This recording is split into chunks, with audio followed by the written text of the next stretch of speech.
Captain Sam, can you hear me?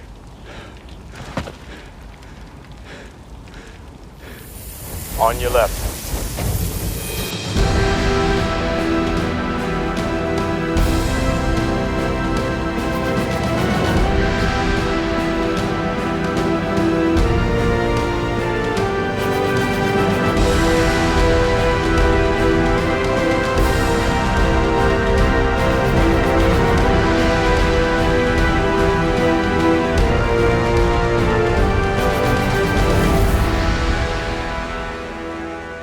Hello and welcome, Gothamites, to another episode of the Arkham Sessions. My name is Brian Ward. With me, as always, the psychologist to the superheroes, superheroines, and supervillains of Gotham City, and now the Marvel Cinematic Universe, Dr. Drea Litamendi. Hello, Drea. Did you watch that She-Hulk trailer?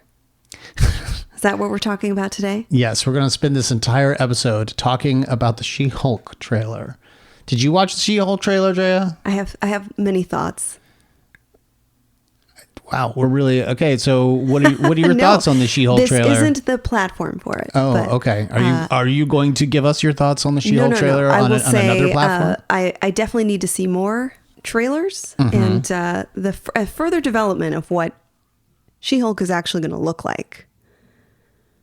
We'll leave it at that. You're referring to the visual effects, Everything. The fact that the TV show seems to live right down in the center of the uncanny valley. Okay, I got it. Okay, well, there's that. There's Endgame, right? It's a pretty substantial piece of the MCU. You know, I'm pretty sure it's what they were building up to after that first Avengers movie. It's probably the quintessential example of what it means to have a vision for the future of your franchises. After this movie, I feel like that vision was sort of lost, but we can talk about that later. I do want to take this opportunity to congratulate our family over at Fanbase Press, because over this last week, we have found out that they were nominated for an Eisner Award, which will be given out at Comic-Con. So congratulations to Barbara and Bryant Dillon over at Fanbase Press. You should go check them out. They're a fantastic website full of news and reviews, podcasts where they talk about all things pop culture. And then, of course, they host us and a number of other folks. And you should go check them out. So congratulations to Fanbase Press. Are you ready to talk about Endgame, Drea? I don't know if anyone is ready to talk about Endgame, but I will definitely do the best I can do you realize process all of this. This movie came out in April of 2019. We've really got to name how close this movie was to not coming out.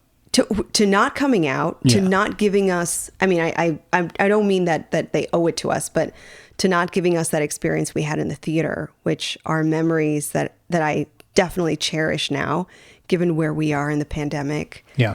How close in months this occurred. Could you imagine not seeing some of those epic finale moments in a movie theater with a bazillion other people? If COVID had been 1 year earlier, we wouldn't have seen this movie in a theater. People would have lost their minds even more than they already did. We've all already lost our minds. I think what I cherish and appreciate is that we got a film that, I'm going to sound like a psychologist as I say this, but we got a film Lord forbid. really taught us how to deal with community trauma. These were not characters that were suddenly introduced to us. These characters were in our lives for about a decade. Yeah, this is the parasocial relationships you're talking about. The fact that like them, we were also mourning the losses of so many of their comrades. I'm not so sure that this movie taught us a good way of handling those losses. Oh, then we definitely have a lot to talk about. The traumas. No, it really, we'll get into this, but the film, definitely normalizes and presents the various ways in which we deal with this kind of loss, and gives us a sense of what we can do to repair. The other thing that I definitely appreciate about this movie is that we experienced a massive global trauma months later, about a year later, with the COVID-19 pandemic. And there are some similarities with how we reacted to that, that crisis, and how in many ways I look to this film as giving us some building blocks for telling us, it's okay, it's normal to feel certain things. It's okay, it's normal to be upset, mad, angry, frustrated. It's okay, it's normal that it can take several years for us to be okay again. And the fact that this happened, the fact that Endgame happened a few months before, about a year before the COVID-19 pandemic, feels to me just so timely, so special, like just really ingrained in at least my way of thinking about our universe. Yeah. And I hope other people, I know I'm not the only one who felt this way, that other people remember this movie as one that gave them some of those insights and even some sense of like validation around how they're doing now. Right. Before we get into talking about Endgame, I should go ahead and give a very rare spoiler alert. Obviously, if you're listening to this podcast, you have probably already seen the movie, but we're going to go into pretty deep detail about the events that have taken place starting now. So if you've not seen Endgame and you don't want to be spoiled, you should probably go watch it first. I want to get to what you're talking about, Drea. And in fact, I want to get into it right away, because the very first thing we see is in this particular film, and in sort of a teaser leading up to the Marvel logo, is Hawkeye with his family at his home on his property. They seem to be having a picnic of some kind. They're sitting there with their food, and they're all having a good time. It's Hawkeye and his wife, his two sons, and his daughter. He's teaching his daughter how to use a bow and arrow. She seems to be quite good. Of course, she's the daughter of Hawkeye, so naturally she would be. And as she goes to retrieve her arrow, he turns his back for a moment, turns back toward her. She is gone. Turns to his family. They are gone. Of course, we know what has happened, because we see the telltale signs of the brown ash fluttering in the wind. He has no idea what has happened. And we've talked about this a little bit at the end of the last movie, or the last Avengers movie, Infinity War, and the fact that Nick Fury and Maria Hill didn't know what was going on. They just suddenly see cars crashing into one another, helicopters crashing into buildings. Then they themselves start to flutter away into what appears to be like an ash-like substance. I want to talk a little bit about the fact that the entire planet. Yeah, no, there are only a handful of people who even know what is happening. Yeah, and this is why we might call it the snap, but the big population calls it a blip. The sudden erasure of half of Earth's creatures. This is a very shocking, immediate global trauma. Yeah. And not knowing what's going on. And to your point, I completely agree. Not that other types of natural disasters are better to endure or go through, like a tidal wave, a tsunami, an earthquake, like we have at least an explanation. COVID-19, we at least know what COVID is. Yeah, we know that folks are succumbing to this illness, And it doesn't make it easier to process or to overcome, but we have a rational explanation. The fact that all of these people dissolve in front of your eyes is just a completely extraordinary and disturbing traumatic experience because there is no rational explanation. There's not any single person, at least to my knowledge, in like the mainstream population who's explaining this. Right. And I also don't remember anyone coming to the news or like any member of the Avengers giving some kind of. Someone clearly did. They clearly did, though, because the world seems to know who Thanos is, and there are references made to Thanos. I mean, maybe not in this particular movie, but but certainly in other elements of Phase 4, they have spoken about Thanos. There's even one group of people that we're not going to talk about yet, who certainly have a certain perspective on what maybe good came of the snap. And I remember one of the signs saying Thanos was right. And, so clearly there are people who know eventually what happened in that field out in Wakanda. But I'm curious as to your take, because this was a movie that you were very eager to get into. Do you want to go through character by character, or are there themes that when we watched this again, you instantly picked up on and said, I need to talk about this. I need to talk about this. I feel like this is a movie where I'm going to kind of let you take the driver's seat a little bit. I think it would be somewhat exhausting and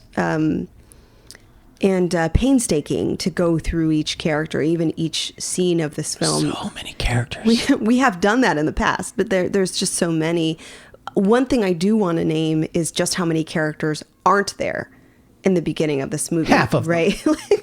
Right, but let's name some of that, right? So Black Panther and Shuri and a lot of the Wakandan folk are not here. A lot of the sidekicks, mostly the sidekicks. There was no the most rhyme or part. reason, right? So if you think about Rocket's experience, he makes this point that he lost everybody in his community.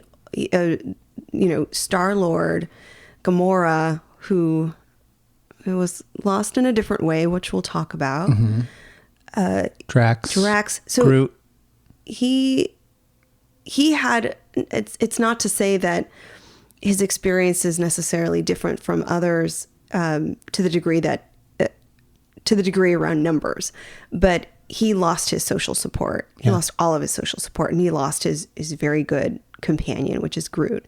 And I think that, to your point too, some sidekicks, some companions, but it does bring up this element of why did we survive, which is about survivor's guilt.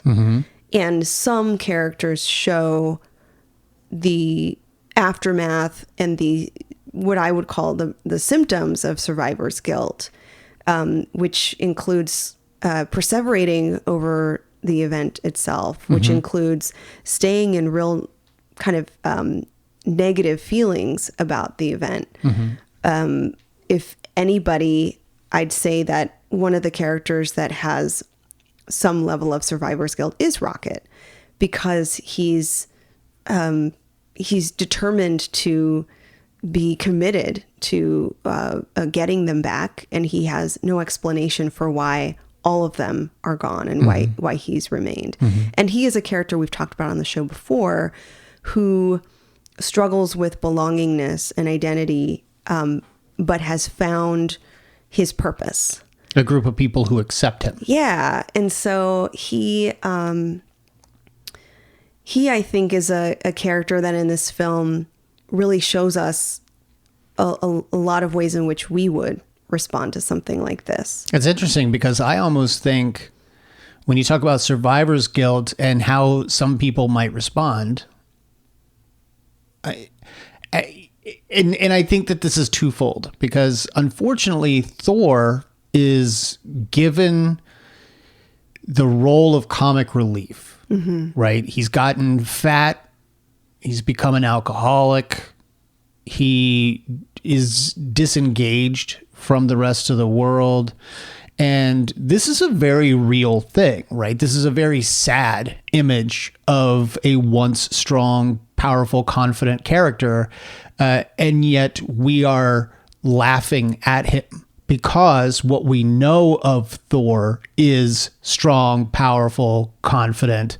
Yeah. And now we see him this way. So I think there was a disservice done to Thor to some degree when you're talking about mental health. But when you're talking about the realistic nature of survivor's guilt, this is a guy who literally blames himself for not having killed Thanos properly because he didn't go for the head. And he was literally the last person who could have done anything before Thanos snapped his fingers. And so he sees himself as being significantly responsible for the destruction of his homeworld, responsible for the wiping out of all Asgardians on the ship that the refugees had taken to at the end of Ragnarok. And now this, he could have killed Thanos. And the last thing he heard was Thanos telling him, you should have gone for the head. Yeah. No, I agree. It's too bad that so much of Thor's, I guess, his spiraling, his descent into depression was used as a comedic outlet in the film. It's interesting. I think we should talk, or maybe I should just mention briefly that overall the film's tone is consistently pretty dark. It's morose. It's thoughtful. It's so long, but there's a lot of processing happening. And this is one of those moments where it's like, this is actually supposed to be humorous, and yet it's not. And I completely agree. I think this is also a sign of survivor's guilt and certainly a sign of PTSD. This self-loathing, binge drinking guy who's isolating himself, who's dampening his reactions to the trauma by numbing out, by avoiding, by basically being a recluse. Could I ask this question too? And I think this character is also meant to be comic relief because people can't help but love him. But what's his name? Korg? Korg's not doing any good. He's basically enabling Thor's spiral. He's playing video games. He sort of looks to Thor as like a big brother figure. He's not. I wouldn't say that he's in any way helping Thor's. They've all agreed not to say the name Thanos. Well, they're just trying to protect him from further harm, right? Which I think that we can relate to. Maybe there's somewhat of they sort of have this little bubble where they're in denial. They're not addressing the elephant in the room. They're participating in this avoidance and numbing and isolation. And I'd say, to your point, that what you are, amplifying here, this concept of guilt, is particularly strong with Thor, in that he did believe that he should have bested Thanos. And those thoughts of, I should have done this, I could have done this, should have been stronger, I should have been more able, I should have been more smarter, I should have gotten myself out of that situation. All of those mental corrections, those mental punishments, are incredibly common with survivor's guilt, with post-traumatic stress disorder, and some other stressful reactions following trauma. This idea that you are at fault or could have been different and therefore are claiming some responsibility for the horrible things that happened. And imagine the heaviness that Thor must feel. You could have saved billions of people. I mean, across the universe. It's almost an infinite number, because it's across the universe. And we're really fixated on our world because that's what we relate to. But I think his reaction might be the most realistic given his experience with it, how close he was to the event itself. And this is the first time that he's ever known loss in terms of, loss versus victory. I don't mean loss in terms of death, but I mean, he's always emerged victorious. He's always been the hero.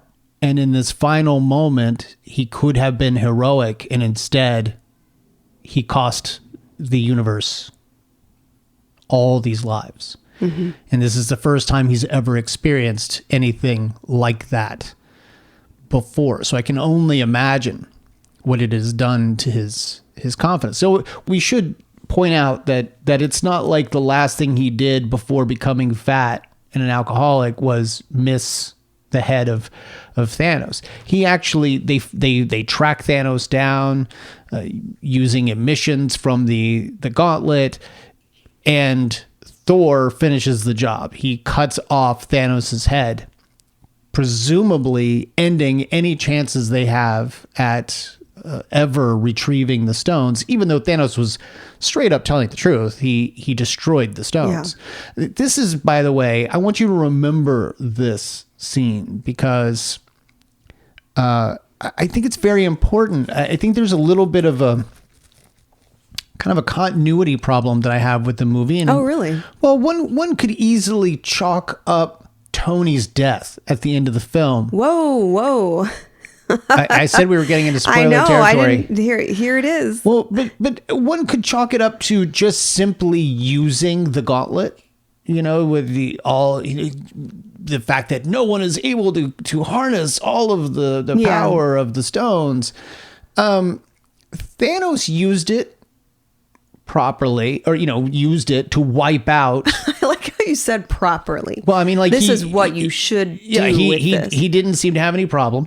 He used it without any issue to wipe out half of the population of the universe, whether it was humans, animals, insects, whatever. Half of the population is gone from the entire universe. It wasn't until he decided to use the stones to destroy the stones that it nearly killed him. Yeah. So it's almost like, well, if you've got if you've got it, you can use it, unless what you're really trying to do is destroy it. And but Hulk had the same problem. So like Hulk snapped to bring half the population back, and he also fried half his body, which probably shouldn't have happened. And then Tony used it to snap, and all Tony did was get rid of Thanos and his people. Like, he didn't even have the burden of bringing it back half the population. All he did was say, "Hey, everyone who's here, you're all gone." And by the way, this is where I'm going to use my argument that you can decide who goes when. Thanos went last. Mm-hmm. So Tony made it so that the last thing Thanos saw was his entire army get wiped out in front of his face. And then he did. And but it killed Tony. So I'm wondering why Hulk and Tony were affected as greatly as they were by using the stones the way that they should be used. I used "should" in quotes.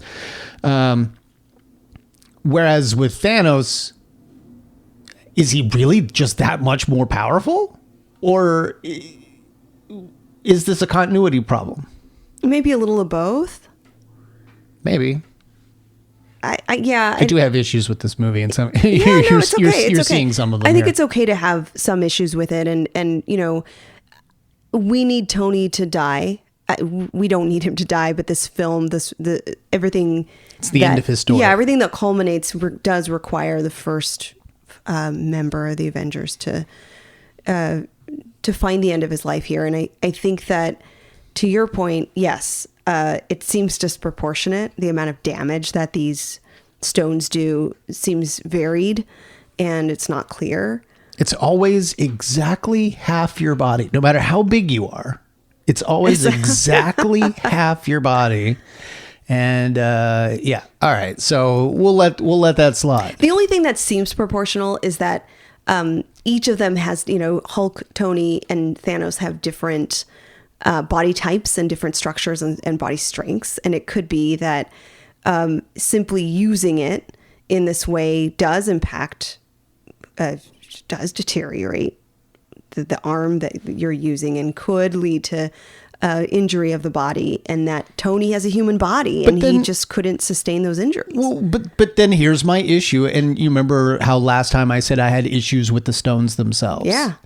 Why can't you say, in this moment when I snap, I want my body's going to be fine. I want to destroy Thanos, and I want all of his minions to be destroyed as well. And by the way, I want to be just fine. Yeah. Like it makes no sense. You have 6 Infinity Stones that give you the power of anything you want.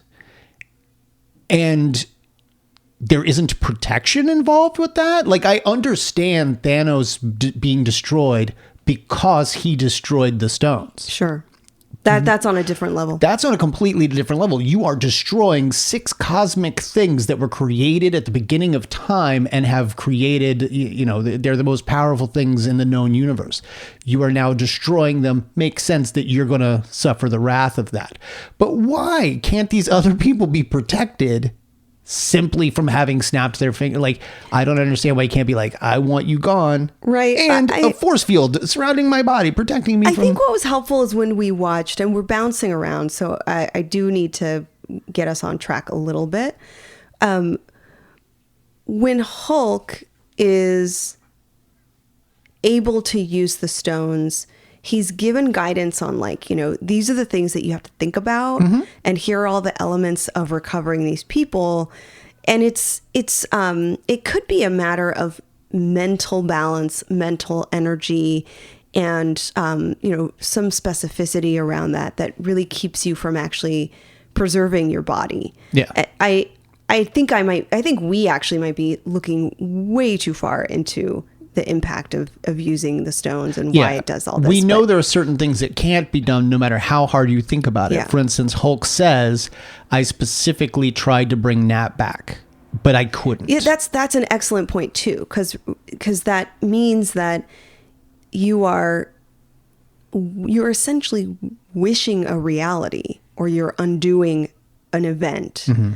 And what I want to know is how he knows.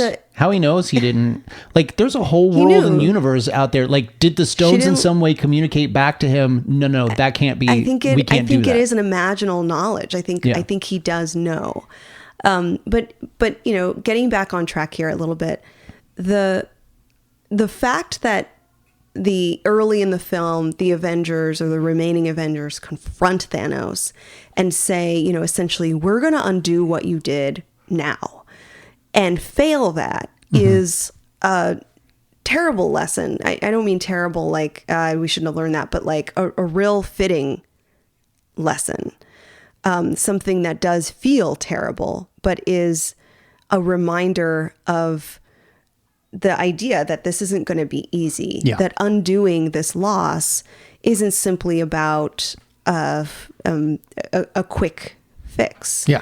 And I kind of felt like that was similar to, or I guess a part of the message that Thanos is actually telling them, that this event is inevitable. You're not going to make this event not happen. It happened. And that for me, I felt like the source of the pain, emanating from that event, that means that has to be confronted. Yeah. You have to confront and deal with the emotional consequences of the event. You destroy Thanos and realize we are left here to continue to feel the aftermath of this crisis. We couldn't make that go away. I don't think anyone embodies the coming to terms with that, or the attempt to come to terms with that, even if it means putting on a brave face, better than Steve Rogers. Because we see that Steve is even leading a group, like, you know, they're in the church or wherever they happen to be leading it. And having like this newly discovered appreciation for Cap, I was like, oh, this totally makes sense, because his sense of self is superheroship. Like, of course he is able to preserve that sense of his identity. I'm here to care for other people. I'm here to protect them. I'm here to, even if it means lying to himself, be in the aftermath. Yeah. Is he lying to himself? Yeah, you think? Yeah. Because when he, right after that, he has the conversation with Natasha about the fact that she can't let go. And she's having a real hard time. And he basically makes it clear that we're in this together. Like, I am also having a real hard time. So you start to get the idea that I'm sure everything he's saying, the heroic speech that you expect from Cap, is there to bring morale back up to those around him. But I'm not sure he's buying into it anymore himself, you know, and so I think that scene is a really sad moment, because you almost, in the performance of Chris Evans, I get the sense that the speech is hollow. And you're talking about the speech with the therapy? Yeah, with the little therapy group. Do you want to play that for us so we can get a sense? Yes, I have it. I do want to. And just take a listen to it. And I realize you can't see it, but just take a listen to it and you know, let me know sort of what you think about this performance when it's over. That's great. You did the hardest part. You took the jump. You didn't know where you were going to come down. And that's it. That's those little brave baby steps we got to take to try and become whole again, try and find purpose. I went in the ice in 45 right after I met the love of my life. Woke up 70 years later. You gotta move on. You gotta move on.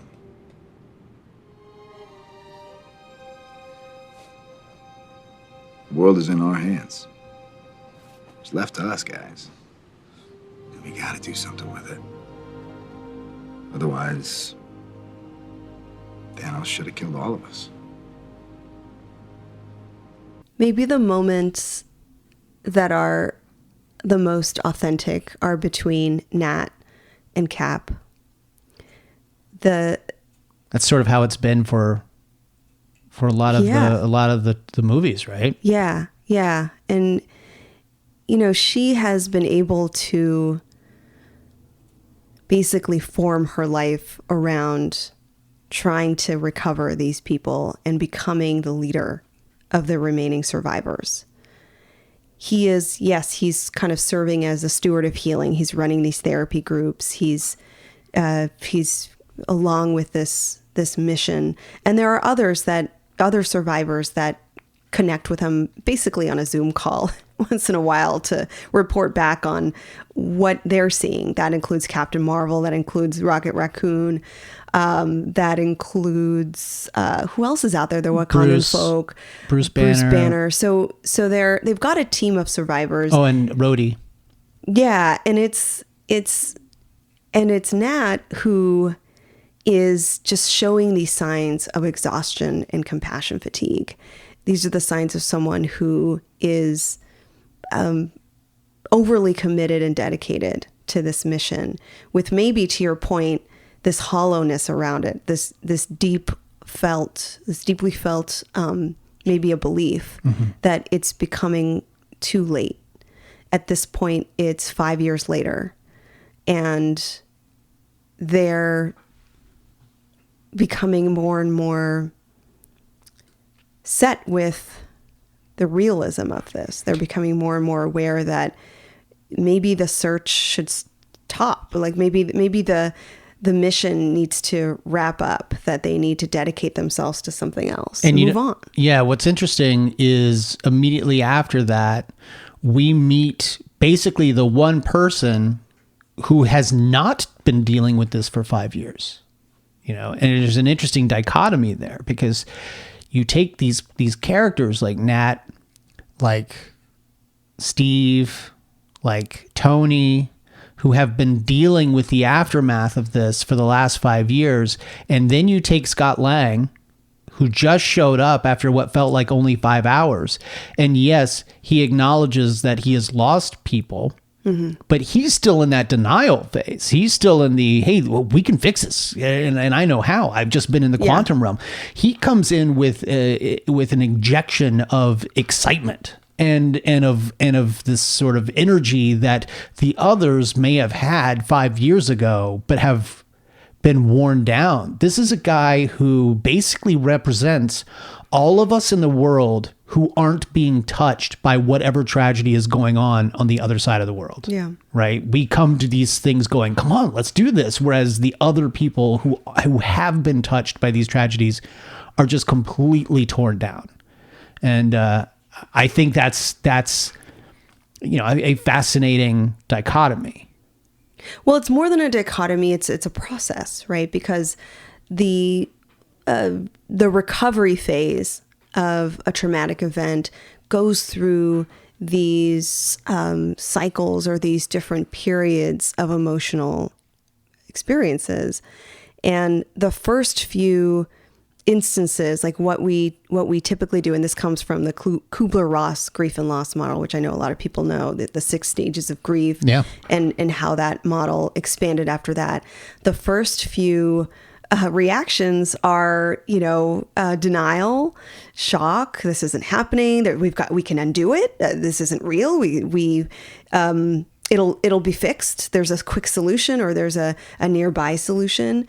And for people that go beyond that phase, it is particularly difficult. It's a struggle, because after that phase, you go into depression, you go into feelings of doubt, feelings of sadness, feelings of emptiness, feelings of isolation. This, I think, as we're comparing it to the pandemic, was in many ways like the end of 2020, when it felt like such a long stretch of challenges and difficulties, and we had not yet had our vaccinations. And so it just really felt like death and illness and hospitalizations were compounding and heavy on us.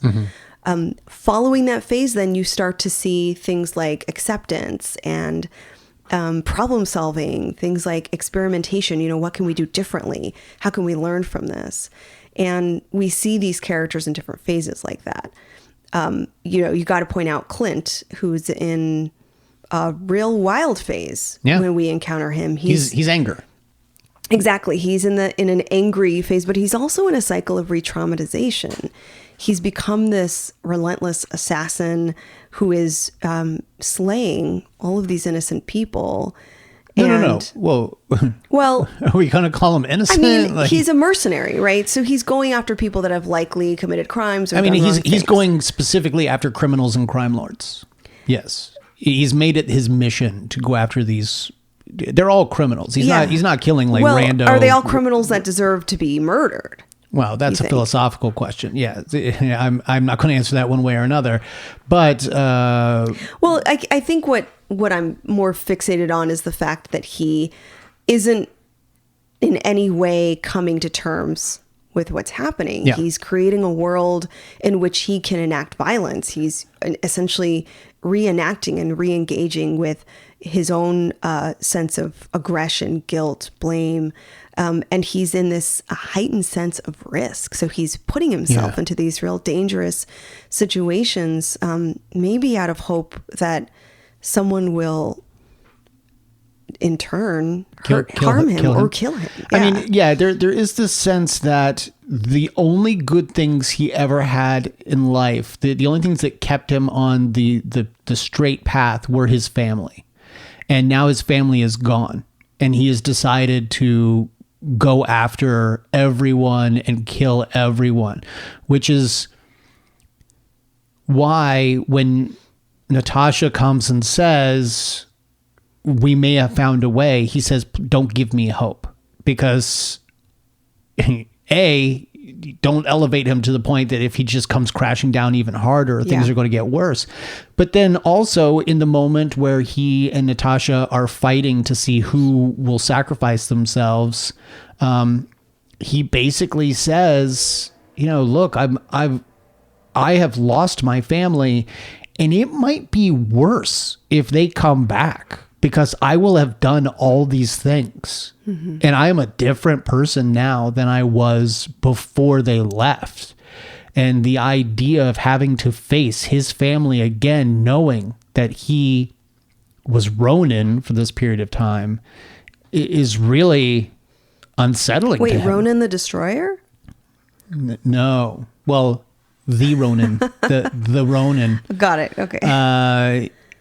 Yeah. So yeah, he actually has lost his sense of self. Yeah. He doesn't think that he's worthy of living anymore. And so he seems, it's suitable for him to be sacrificed in order for his family to live. Even knowing that it's possible that he could get his family back, he's willing to make that sacrifice. Right. He tells Natasha to tell his family that he loves them.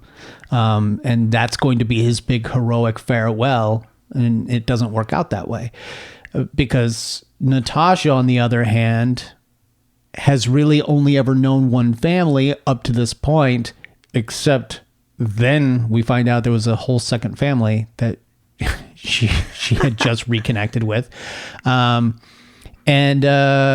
she's willing to sacrifice herself for that family, so yeah, it's whether you love or hate,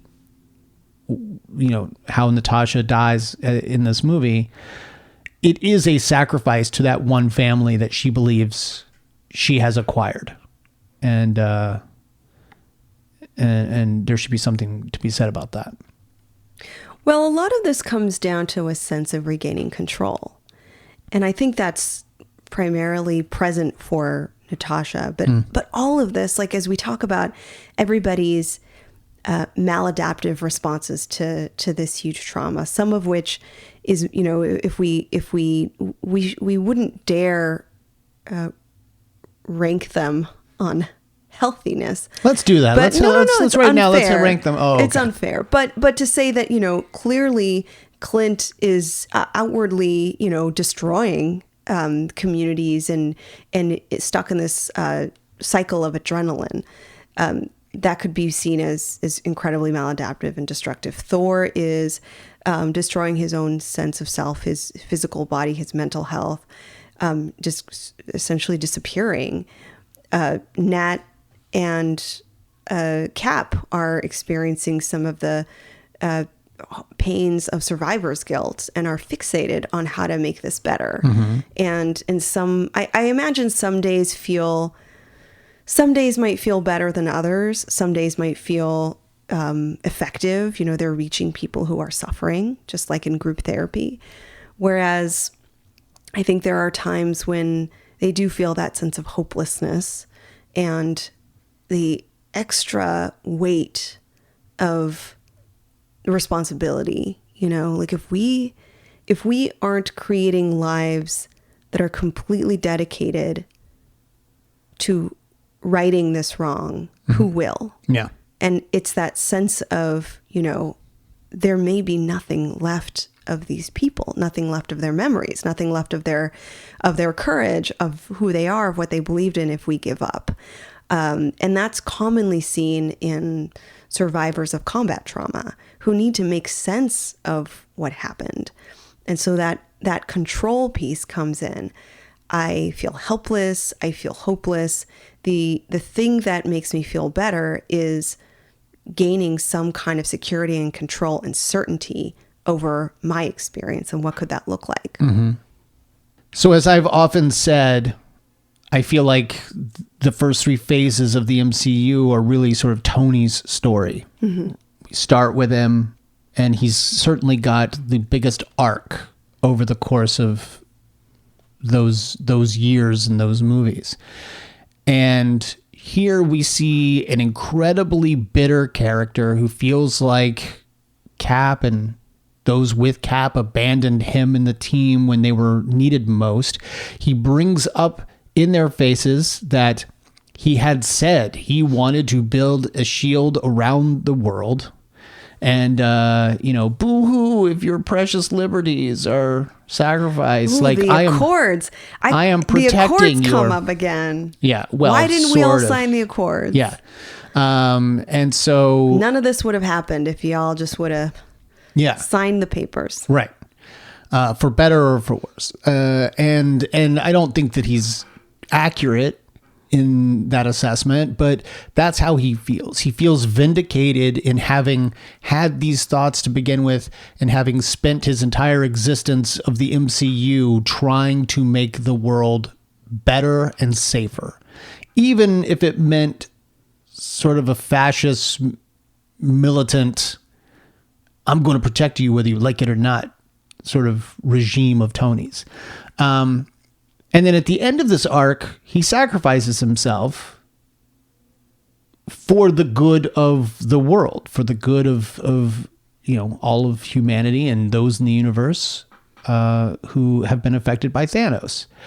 But I want to talk about where he is at the beginning of this movie, incredibly bitter and blaming Cap and refusing to help them, partially because he has a family now and he's afraid that that's going to be affected.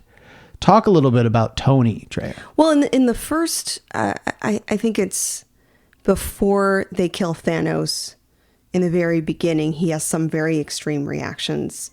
To your point, the blaming, the feelings of anger, feeling a bit narcissistic about it, right? I knew better. I warned you. And he did. And he did. To his credit, he warned him. But he's got these outbursts that are very normal for some people after experiencing this massive loss. It actually, his is very sensory and neurobiologically oriented. Like when we see his reactions, we're like a little bit aghast, like, gosh, he's so amped up. He's so emotional. He's so edgy. Mm-hmm. And it's not uncommon. In fact, all of us have this regulatory watchtower. We call it a watchtower in our brain. And when we are overly, what I would say, like triggered, when there are too many intense trauma reminders and too many feelings of perceived threat still in the body, we have this real sharp reaction. We have this real hypervigilant reaction and these intense emotions. And his watchtower is completely dysregulated. Mm-hmm. He's in reactionary mode. And then as we see, of course, we let 5 years pass. He has his family. Tony comes back again. This is the Tony who is conscientious, thoughtful, planful, just a genius, right? Mm-hmm. And he's allowing his rational mind to come back and regulate his mental watchtower. He's no longer so angry and bitter and, upset. But he is, at that point, when he's asked, it's the call to action that he rejects a few times. Mm-hmm. The Avengers want him to time travel in order to collect the stones, get the gauntlet, snap it, undo this, which I'm going to ask you to better explain, because that was a terrible explanation of what the plot of this movie is. No, it's pretty much the plot of the movie. So he naturally has this hesitation to relive, essentially he's saying, I've been able to form a loving family. I've been able to overcome these feelings of loss. Mm-hmm. I'm regaining a sense of hope for the future. It's called future orientation. I have a family and a daughter, and I hope to see her grow up. Mm-hmm. That future orientation is what all of us want toward the end of a several-year global crisis. Yeah. What is this suffering for? And he's found it. And to call him back into duty and to say, we need you to lead us into this mission to recover these people. Naturally, he's hesitant. And I think a lot of us can understand that. Why would I put myself through potentially more violence and grief and loss? And what if we do something wrong or different and it results in my family not being here?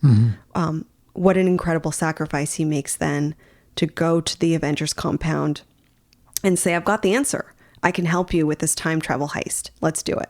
But unlike someone like, say, Batman, who has got sort of... What are you going to say about Batman? Well, unlike someone like Batman, who may also come to this conclusion, but ultimately would come to it from the conclusion of, I'm the only one who can help you. Sort of there's almost an ego-driven, you can't do this without me.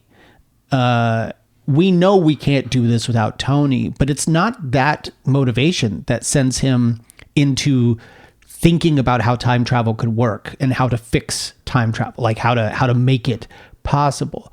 I mean, he basically looks at the photo of him and young Peter Parker and remembering that and thinking about that and thinking about how he could prevent what he sort of feels like might be one of his greatest mistakes in not protecting Peter, is what does it. It's not the ego that I imagine Bruce Wayne would have put on the cowl and been like, yes, I'm going to help you, but only because you need me. Yeah. No one else could do this. But you're saying there's an emotional component of this where he feels he owes it to Peter and to others who he could save. Yes. Okay. Yeah. Okay. So I've got to ask you, we're at the point where the time travel heist happens. And I definitely need your explanation of this because... Folks, if you don't know already, Drea, her arch nemesis is time travel, I think. I love me a good time travel movie. I love time travel. I absolutely do. You just get real angry but as you're trying to figure out the rules. But I definitely need to know what we're talking about here because there's two things I need to say. Well, first, the whole plot is that the survivors use the Pym's particle fluids. Yes. Those little vials of Pym particle fluids. They use those, which you can now get at Disneyland. Avengers campus at Disneyland. They use those to time travel to various points in their histories, their own timelines where the Infinity Stones were in play. So in other words, they're going to parts of their histories in their timeline to find the stones. They're going to... And conveniently, at one point in time, throughout all of the universe, 3 of the Infinity Stones were located right there in New York. Yeah. At the same time. Great. I mean, good. So they go to those points in time to collect those stones.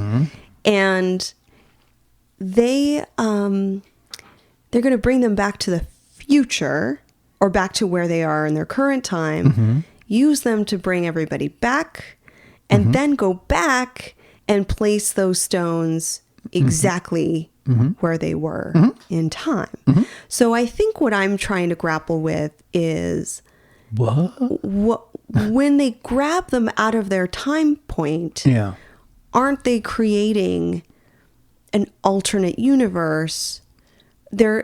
I've got that kind of butterfly effect mentality. Once you go in and start to have a little bit too much messing with, that's my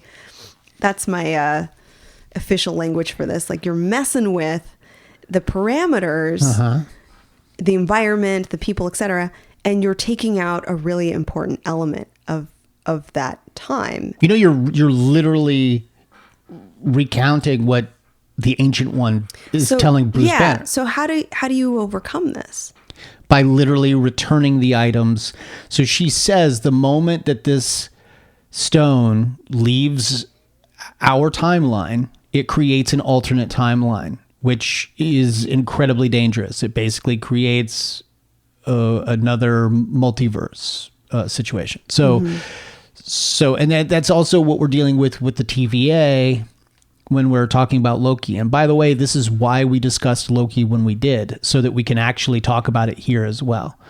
So by taking it, you are creating an alternate reality in which the timeline from which you took the reality, or the stone, in this case, the time stone, that stone no longer exists within that timeline.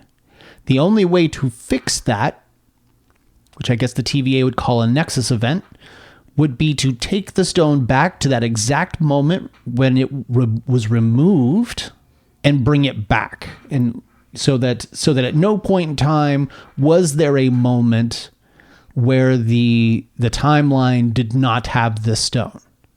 Does that make sense at all? You'd have to bring it back at the exact second that you took it.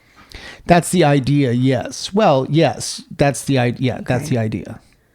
And just hear me out. Okay, I'm listening. By going back into time, taking it and putting it back, how does that not disrupt the way that timeline works? So let's think about the people that they interacted with. Okay. You've got the Ancient One interacting with Bruce Banner and Hulk.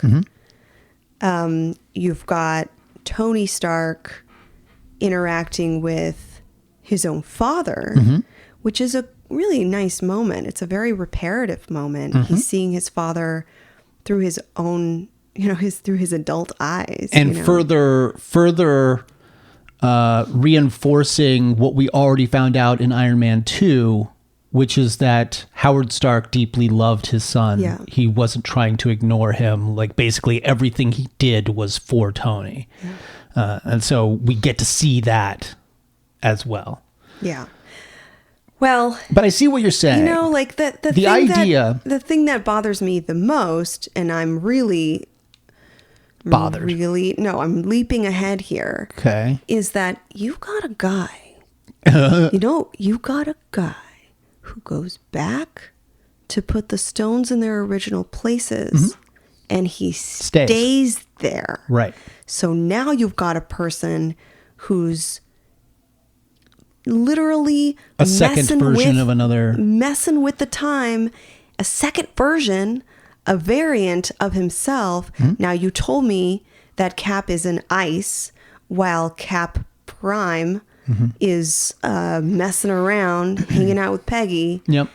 And that my point is, at what point do they merge? Because the guy in ice is going to come out, and Prime is going to be, he's supposed to be the same guy. Let's just put it this way. Let's put it this way. There is a strong possibility, unless Cap Prime decided not to do it, there's a strong possibility that Peggy Carter's coffin was being carried by two pallbearers that were Steve Rogers, but without one knowing. I don't even understand what you're talking about right now. Because there was the funeral for Peggy. Yeah. Right, and we saw that young Steve. We saw that young Steve was one of her pallbearers. Yes. Who's to say that one of the other pallbearers wasn't her husband, who is really Steve Prime? Wouldn't they be the same age? No, he'd be older, because we're talking like 2000. Oh no, you're right. Yeah, because so old man Steve.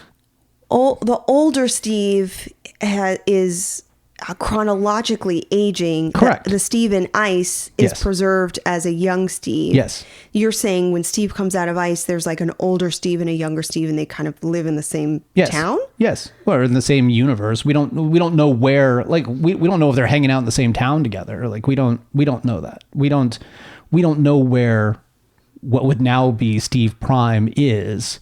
But I like to think that we have now created a timeline in which Steve Prime went back and lived a very happy life with Peggy. And which also means that all those times that she was like pining over him in other, like in the Peggy Carter TV show, it would have happened after that. Like he would have shown back up after that. Like all those things could have still happened, but she didn't have to be miserable for the rest of her life. He didn't have to be miserable for the rest of his life. The two of them decided our mission is over. We are now going to live happily ever after. And that's what happened. Now, that also means that young Steve, when he visits her in the hospital room, like older Steve could have just left 10 minutes ago. Like he could be there with his wife, you know, and it's it could also be, and by the way, this could also be why she didn't seem all that terribly shocked when he showed up. Well, because she knows. Right. She knows exactly. So then also, the younger Steve knows what's about to happen. Why doesn't he kill Thanos? Younger Steve knows what? Older Steve is telling younger Steve that the snap is going to happen. Older Steve never told younger Steve anything. What are you talking about? You're telling me that this is I'm saying older Steve let younger Steve do what he needed to do in order for them to reach happiness. Okay, so older Steve doesn't interfere with younger Steve. No. Older Steve is in the shadows. Well, then I ask, why doesn't older Steve go back and... Because he needs for it to happen. You don't understand. Like, in order for a timeline to happen in which he ends up with Peggy living the rest of his life, everything has to have happened this way. Ooh, what a selfish man. Maybe. I mean, hasn't he earned it at this point? No, I love this. Let me be clear that, you know, I'm picking this apart. Yeah, the only way it works. By the way, this is the part. If this happens, this is the part that I am nitpicky about. Is like this part of the story. Yeah. I adore the idea that he, look, the way that I see him in Endgame is really kind of to your point that he's mustering the pride and the courage and morale to be a part of this survivor's world. This post-crisis world, but truly his heart's not in it. And he makes the decision. Yeah, it's not his world. No, and I totally agree. I think that he makes the decision to go to a place where he truly feels a sense of belonging and a sense of love from this person. Yes. I like that part of the story, but it is, let me just say, probably very problematic. But I've got to remember that it's Nat who says, I get emails from a raccoon. Yeah. Nothing is crazy. And I think that's the writer saying, don't be too overly concerned with the time travel piece. Yeah. We're really just trying to make a point, which is helpful for me. But notice how they all, if you just think about the prime characters on a single line, like forget the going back and all that, just think about them on a single line. Everything they do, no matter what time period they're in, is moving forward. And the only way all these things could have happened is if they continue to move forward in this trajectory. And what it really boils down to is, in order for Cap to have ended up in a happy relationship with Peggy, time travel needs to have existed. Without time travel, he couldn't have done it. But the only reason there is time travel is because Thanos was successful in getting the stones and the snap. And 5 years later, Scott Lang comes out. And this is where I actually feel a sense of understanding, because this film could have done some things to, I don't know, to like, let's rewind time, or let's just do something more gimmicky. And I know a lot of this has history in the comics, but what I appreciate about it is exactly what Thanos said around I'm inevitable. Yeah, this is, you cannot undo what actually happened. Yeah. And this is what we work toward in our trauma recovery, and this is what I do in my practice. It's certainly not let's erase or undo what happened. Let's just make that thing go away. I understand the feelings of, I guess, the thoughts and beliefs of, like, you know, the extreme thoughts and beliefs, I guess, around this, like, this will never be the same again. Nothing is ever going to feel right again. Like those extreme thoughts are present in the beginning of this movie. And then we get into the real core of recovery, which is the time travel. Really, we've got to go back into the places and relationships and periods that caused this harm. Yeah. And we have to make sense of it. Now, in this movie, they do so with time travel. We'll go to these places in time where these stones are, and we'll collect them, and then we'll make it right by doing this together. And if you think of the stones as personality, like moments, and like if you look at them as what you're saying is metaphors or. Well, what I would actually say is that this is narrative reconstruction, which is a recovery process that, you know, again, is kind of metaphored or exemplified by the stones. This does involve, you know, if a patient or client is working through some difficult set of experiences, you do work through some sense of gradual and kind of systematic reconstruction of that. Let's go to those points. Let's better understand what happened in those moments. We're repairing the future by reconsolidating what happened in the past, making meaning of that, having better control over our sense of what happened. Sure. It's getting control of the chaos. And while this movie is all about, what this movie is like, clearly time travel centric, like it's all relying on these elements of time travel, I think that's a helpful metaphor around,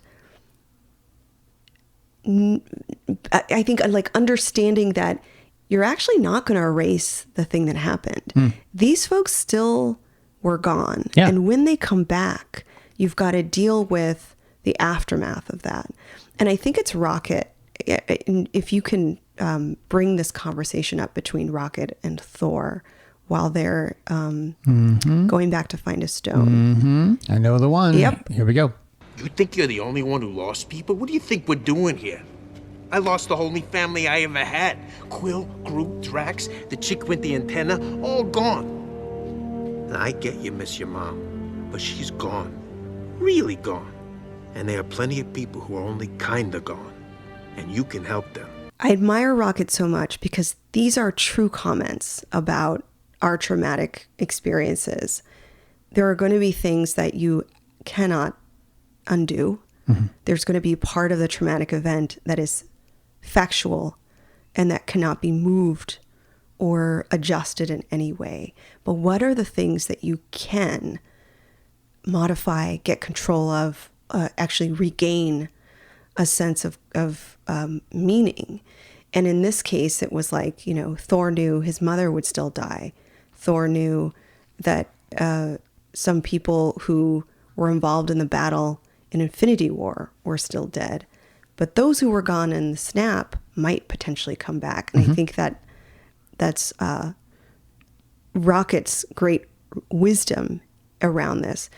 The time travel is reauthoring our history, sort of recreating that narrative, but not lying to ourselves, right? Finally, what I appreciate that is his confrontational approach. Like we've got to be somewhat not harsh in that way, but real and confrontational. What I appreciate too is that, you know, this is the last thing I'll say about this time travel bit, is that what we do in therapy is ask some similar questions, like where do we need to go in the timeline to make meaning of this situation? Is it, you know, at what point? And when you get there, what is it that you're going to do? How are you going to repair this? what would make sense in that narrative for you to come back with a sense of recovery. And, I may be the single human who watched that film that way. I don't know, but that's kind of what it offered to me. Right. I may have used the word collective trauma, and I just want to say what that means. Collective trauma refers to the psychological and emotional reactions to an event that affects an entire society. I mean, in this case, the entire universe. But these events are witnessed by a massive amount of people, and it stirs up collective sentiment. It stirs up collective reactions, and it often results in a huge shift in the society's culture in terms of their actions, their behaviors, like I said, their reactions. So it doesn't merely reflect the historical fact that that thing happened, but the shared recollection of the terrible event that happened to that group of people. Does that make sense? So it's not just like, a bunch of people disappeared. And then planes crashed and cars crashed and people lost their control of their sense of, orientation. They didn't know what was going on, right? Which had a cascade of further injuries and losses. Right. And so that is kind of the collective memory of what happened to that event. In our experience, we think of the Holocaust. We think of the bombings of Hiroshima, 9/11, and Nagasaki. We think of the Trail of Tears. We think of 9/11. And of course, we think of the COVID-19 pandemic.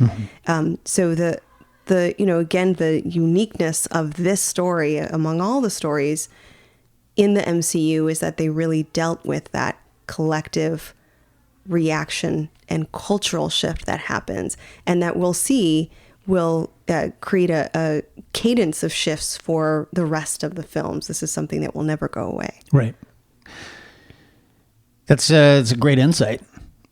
Meanwhile, while you're the only human to have seen it in that light, I'm maybe the only human that thinks that this movie justifies Loki disappearing from it completely nullifies the entire Loki series. because and I don't know if you remember this, Drea, but in the Loki series, when he goes up against the judge, Gugu and Bathara, she says that what the Avengers did is not considered a Nexus event because what they did was always supposed to happen. What he did was not always supposed to happen, which makes no sense because him taking the Tesseract is why Tony and Cap go back even further to 1970 to meet Howard, to get more of the Pym particles, to get the Tesseract there, to everything by removing the Tesseract from the timeline. He is just further pushing them toward their ultimate Endgame, which she openly says was always meant to happen. So, and by the way, I have a real problem with that scene too, because he points out that the Avengers went back in time, and she says, no, that was always supposed to happen. Loki had no idea the Avengers were the reason. He just sees a Tesseract at his feet and he picks it up and leaves. There's no reason for him to know. He didn't see Ant-Man. Ant-Man was fiddling with Tony, with Tony's little device. And he didn't see Tony Prime in the SWAT outfit either. There's no reason. No, he wasn't world. Putting those things together. So This is why I this feel is a little like convenient. Yeah, this is why I feel like the Phase 4 MCU is not nearly as buttoned up as the first three phases. Sure. Because really, him leaving in that moment should have only helped them continue down their path toward victory. I mean, if they were always meant to go back in time once, then they were always meant to go back in time further. They were always meant to come back when they did and do everything they did in the exact order they did. Yeah. And so otherwise, then that would have been a Nexus event. You were never actually meant to go to 1970. you were only supposed to go back to Avengers and, get your Tesseract then. So none of that makes any sense. The Phase 4 sucks. Yikes. I'm so upset with Phase 4 right now. None of it seems to piece together. But the brilliance of the MCU is eventually it will. Anywho, we have a question from one of our listeners. We'll take some. Our patron Swaras Ali asks, and I think you've kind of touched on this a little bit, but just to bury this this time travel thing a little bit further. How do you overall feel about the time travel aspect and how it affects the character's general outlook on what they can achieve? Like after these events? Yeah. I'm sort of reading this question when he says on what they can achieve. It's almost like, I wouldn't necessarily think about it in the ways of like characters pre-time travel, but now that this is an option, how do you feel about how this affects each of those people who were able to go back? For instance, like Clint goes back and realizes this is now a winnable thing because he actually goes back to his home and hears his daughter's voice. So now suddenly this dark, depressing Clint now has all the hope in the world. He comes back and says, success, let's do this. We can do it. I can't help but frame it from a perspective around resilience and overcoming the hardships that we face. That it requires that experience. We can sit here and say, oh, this is what you need to do. Thor, this is what you need to do to get better and get off the couch. Like Clint, this is what you need to stop this nonsense. Like it is the experience of actually being in that peril again. And this is where I think for a lot of people that have experienced various forms of trauma treatments, whether it's talk therapy or EMDR or exposure therapy, other types of things, where it's pretty, it's certainly not as dangerous as this time travel heist, but it is an emotional journey. And I think that and I don't know if I'm answering this question, but I think that all of us, including these characters, but all of us are realizing that recovery from something this massive is possible. And that what it could involve is risk and peril and hardship, and really admitting to some of the failures and losses as a part of this bigger experience. But all of that hard work can be worth it in the end. These folks that come out of this, and we see some of these sentiments, I'm going to take us to the funeral, where you have everybody, including that first kid from the Iron Man 3 movie, that kid that Tony helps. All by himself? Yeah, weird. And I don't recognize who that is. I had people tell me who that was.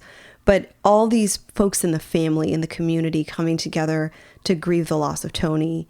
And they had all endured and all participated in some elements of this restoration, this recovery. It I think can be enlightening, and I think it can help us grow.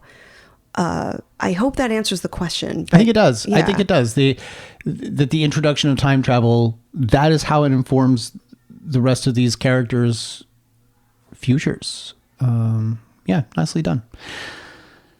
So, Drea, is it even fair to ask if you liked this movie? It is fair. You can totally ask that. And I absolutely love this movie. I don't think I'm supposed to think too hard about the actual time travel, but I feel like that's maybe, I don't know, the privilege that I have is that I can see it through a very specific lens and ignore all of the kind of the different problems that it might raise around the writing or the time travel or other things. And, again, I can't help but honor this movie as something that was a part of a lot of our lives, like definitely a part of our life right before this pandemic hit. And that this is probably the most I don't know, I wouldn't say an extreme thought that I have or a feeling that I have, but the wondering that if that film kind of helped us work through the losses of some characters that we had been with, that we had been connecting to, that we had felt this parasocial relationship with, we started to kind of work through that grief. And then here we are hit with real life grief. And that again brings up those conversations around, how do we overcome that? What is real? What isn't real? Yeah. So I have a deep appreciation for this film in kind of preparing us emotionally. Yeah.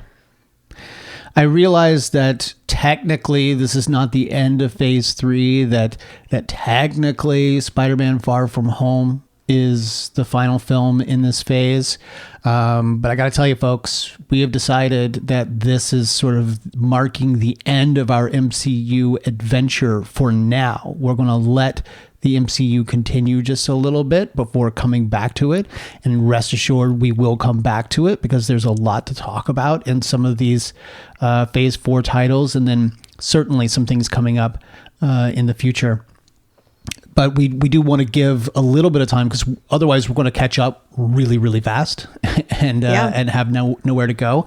But this is also convenient because next week we're getting back on track and we're going to start a brand new adventure. And we're going to start, Drea, with one of your all-time favorites. If not Batman, what is the other franchise for which you are known? Three's Company. Yes. We're going to start all the way back. Jack and the gang. We are going to talk about Star Wars. We're going to start, and here's the thing. We're going to see a Star Wars. We're going to see a Star Wars. Here's the thing is, and we talked about this when we first started this podcast. It is crucial that we start from the beginning of things and work our way forward so that you can see the characters and how they progress, etc., etc. And in keeping with that rule, Drea has made the executive decision, that we're going to start with Star Wars Episode 1, The Phantom Menace. I truly hope I do not regret this. For better or for I'm sticking worse, to it. we are I think starting. it's what we need to do. That's where we're starting. And that will be coming up next week in honor of the anniversary of Star Wars, in honor of you and me going to Star Wars Celebration next weekend. So if any of you are going to Star Wars Celebration, try to find us. Come say hi. So I have a panel on Saturday, The Science of Star Wars. You can look it up. That's where I will be for that afternoon. Yeah, at least during that hour. And so come find us at The Science of Star Wars. And that means I'll be there too. I'll just be in the audience. So now we know where they can find you at Star Wars Celebration. Drea, why don't you tell them where they can find you online? You can find me on my website, drdreapsychology.com, or on Instagram and Twitter at ArkhamSylumDoc. You can find me on Twitter. I am at bward028. On Instagram at b_ward028. You can find us both on Twitter at Arkham Sessions and on Instagram at the Arkham Sessions. You can email us arkhamsessions@gmail.com. Come find us on Facebook. I want to thank some patrons who made this episode possible. Antonio Lopez, Scott the Therapist, Frank Moeller, Mark Pepper, Suarez Ali, Mike Blanchard, and John Henry. Thank you so much. And you can get your call out by going to patreon.com and donating $5 a month. Until next time, in a galaxy far, far away, I'm Brian Ward. I'm Dr. Drea Letamendi. And together we are the Arkham Sessions.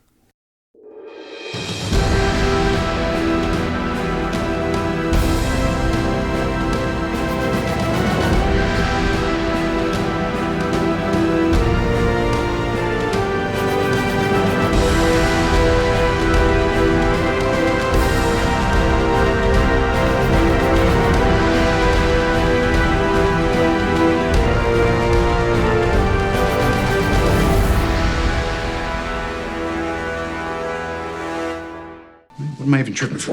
Everything's gonna work out exactly the way it's supposed to.